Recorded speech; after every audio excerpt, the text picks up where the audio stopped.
Hey guys, so I know I haven't been in presence for a while and my hair's down. It's the first, but I know I had to take a couple of days because I've really just been depressed by the news that we got on Sunday. You already know, Sunday, Kobe Bryant had died in a helicopter crash with 8 other people, including his 13-year-old daughter, Gigi. It really is hitting so many of us hard. I've been having conversations with people all day about how much Kobe meant to each of us. I literally got off the phone with my aunt a while ago. You know, she was talking about how much Kobe meant to a lot of our family. I had no idea how much, he gave faith in them, because the year he got drafted was the year my aunt and my uncle, her little brother, immigrated here. He gave them so much hope. And the crazy thing is that he looks just like my Uncle Freddie, which is crazy. So, because we would always say he looks like Kobe all the time, almost like the same height. And growing up, you see him just winning all of this, and he was more than just a basketball player. He was just a kind person. I never got to meet him. I wish I did. It was like this list of people you want to meet before the end of time, and you thought, he was going to live forever. And it was just a lot to take in. And then to find out that one of his daughters were with him is even more heart-wrenching. That's what made it a bigger blow, because while we were trying to process someone had been gone, we found out more about this, and to find out they're on the way to her basketball game with 2 of her teammates, their parents, and an assistant coach. It's just, it hurts, y'all. It's just a devastating thing. And when I first heard it, I didn't believe it, because it was just random. It was like, what? This doesn't make any sense. Because I found out on Instagram, all the places I found out was Instagram, because someone posted a rest in peace post. I'm like, wait a minute, what? And then I click on the hashtag Black Mamba, and it had the headline on a TMZ post. And I'm like, okay, TMZ, you can't trust them for shit. So I'm literally looking at all these different places, and they're going off the same story. And then Mark Hill tweeted that a family member confirmed that it was him in the crash. And it was just like, what? And my first thought was his wife and his kids. And he just had his 4th baby last year. And him and his wife had been together for over a decade. This would have been their 19th wedding anniversary. And his eldest daughter is about to have her senior year in high school, and Gigi would have started high school too. And then Bianca, she's only 3, and Capri, she's not even 1 yet. She's not gonna remember him or Gigi, and it was just heartbreaking. What made it even like a more stressing time was because all these news outlets were popping up with different information. They were saying, there was 5 people, 4 other people were with him. And then they kept saying the kids were there. And then they said, no, 3 of the kids were there. And then, people were saying, no, the kids and the wife were fine. This was all out of ABC News. Okay. This was different variation of ABC News, because I saw something from one of the telecasters saying that, the kids and Vanessa were fine. And then we saw one tweet saying Gigi was there. I was like, oh my God, this is TMZ again. I'm like, what? I need to know, where's the confirmation at? And then, it was posted that the reps confirmed that she was there with him. And it's just like, to lose someone who meant so much to so many people, and for him to pass with his daughter,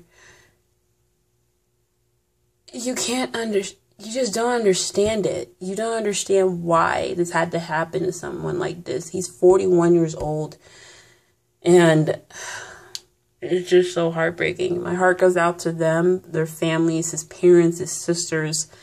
My heart's also gone out to the families that lost their parents, their siblings, their wife, their mom.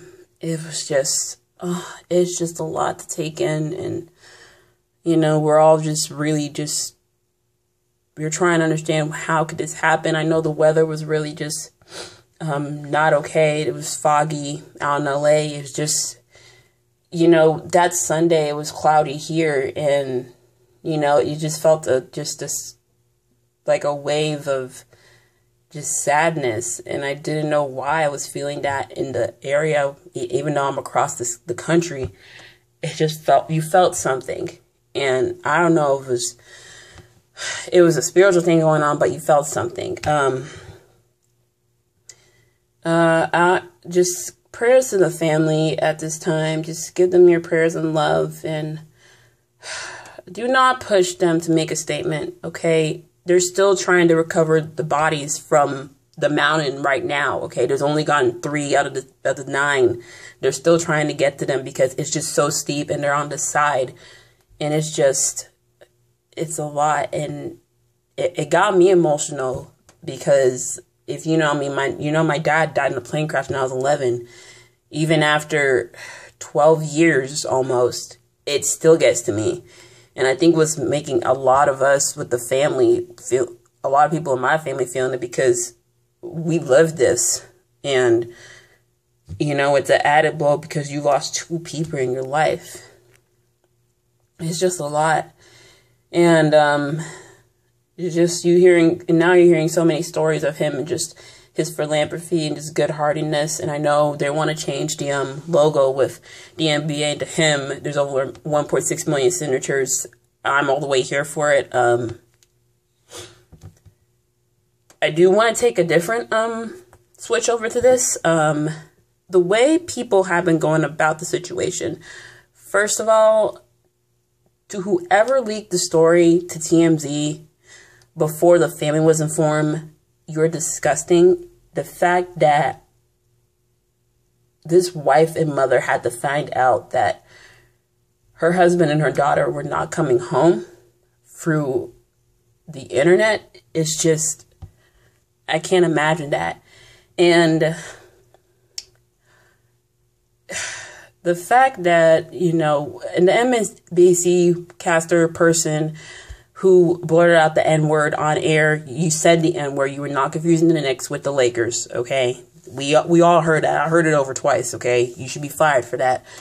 And then there are people who are just completely disgusting, bringing up his past allegations from almost 20 years ago that were, I'm trying to find the words, y'all. I'm trying to find the legal words for it. The charges were dropped because the actual victim confessed that it was consensual. And people like Evan Rachel Wood and Ari Schaefer are just trash. This man has not been dead 24 hours. He died with his daughter, and you want to make jokes or run a whole vendetta as like a victory for Me Too. And I support Me Too, but the way they're using it is just disgusting. And you try to backpedal and try to say it as a different thought time that people are going to feel different things. No. And I had to gather somebody on Twitter because of that. Because this family is going through their worst nightmare. There are families going through their worst nightmare. 9 people lost their lives. And out of respect for them, you should be doing nothing but sending them your prayers and your love if you have a heart. And it's taking everything in me not to go off right now because I feel for all those kids. I feel for all of them. And I just watched an interview with Sarah Mauer's husband, the assistant coach. She had 3 young kids, 3, 8, and 11. And the husband is just in grief. And it was just so hard. And Kobe did so much. He won 5 championships. He was an MVP over a dozen times. He won 2 Olympic gold medals. He won an Oscar. And the thing is, he was starting the next chapter of his life right after retirement. And he was coaching because he knew Gianna was going to be the next legacy for him. You know, everyone kept telling him to have a boy, and, you know, we thought maybe one more, you know, he'll have that boy, but he, you know, Gianna was going to be that legacy for him. He had faith in her. He even trademarked Mamba. He was in a little trademarking Mambacita, and, you know, he was coaching her because she wanted to go to UConn, and UConn actually did a sweet tribute for her last night during their game, as an honorary Husky for her, and had her number on one of their jerseys with yellow and purple flowers. And so many monuments around the country have been doing so much. I know in Atlanta, Hartsfield Jackson, purple and gold lights are going on the canopy, have been on the canopy, and it's going to be on the canopy for Saturday.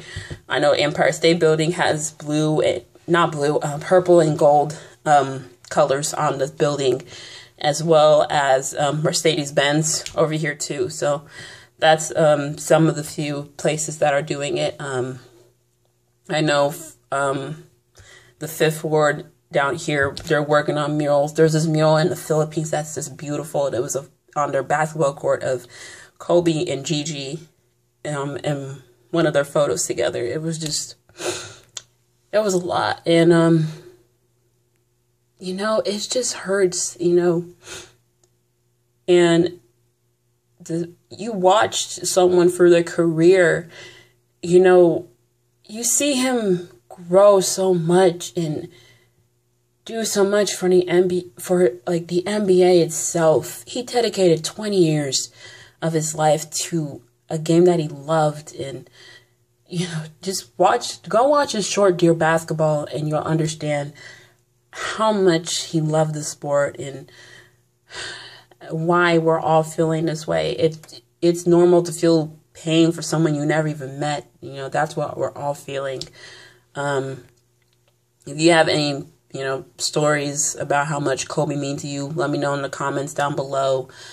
It's a lot, guys. I promise we're gonna get back to some lighthearted stuff on the channel, but, you know, this is kind of a day to reflect because it's been a rough day of just remembrance and grieving for everyone. And I know the next couple weeks is going to be a lot harder on us. So anyway, I hope you guys are having a great day and a great week. It's your girl. Peace out. More love. Hug your loved ones. Tell people you love them. You know, don't leave anything unsaid. Tomorrow isn't promised. You know, just, you know, take every day one day at a time.